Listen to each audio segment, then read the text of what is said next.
આપણે Morbi new palace મુકામે વર્ષોથી જે એક પરંપરાના ભાગરૂપે મોરબી જિલ્લા રાજપૂત સમાજ અને એમની આખી ટીમ દ્વારા વર્ષોથી એક પારંપરિક વાતાવરણના અંદર એક નવરાત્રિના અવસરે આપણા માતૃશક્તિ માટે બહેનો માટે જે એક પારંપરિક વાતાવરણના અંદર પારિવારિક વાતાવરણના અંદર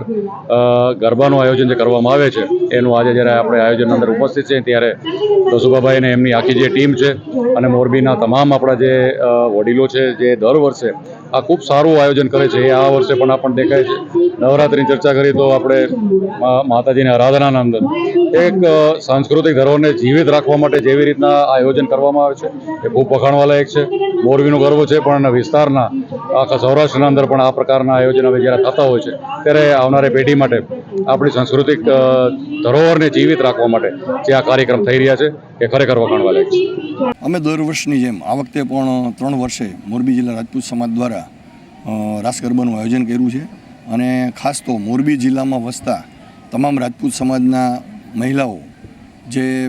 ફ્રી સ્ટાઇલ ફ્રી ઓફ રાસ ગરબા રમી શકે, અમારી સંસ્કૃતિ ખાસ તો જળવાઈ રહી આજના સમયમાં એના માટેનું આયોજન છે. આપણે હમણાં થોડી વાર પહેલાં જોયો કે અમારી દીકરીઓ બહુ સરસ મજાનો તલવાર રાસ આપની સમક્ષ રજૂ કર્યો અને ખાસ તો એવું કે આ કાર્યક્રમ અમે ન્યૂ પેલેસમાં કરવા માટે અમને મહારાણી સાહેબ તરફથી ખૂબ જ સાથ અને સહકાર આપવામાં આવે છે. છેલ્લા ઘણા બધા સમયથી અમે અહીંયા ન્યૂ પેલેસની અંદર આ રાસ ગરબાનું આયોજન ખાસ અમારા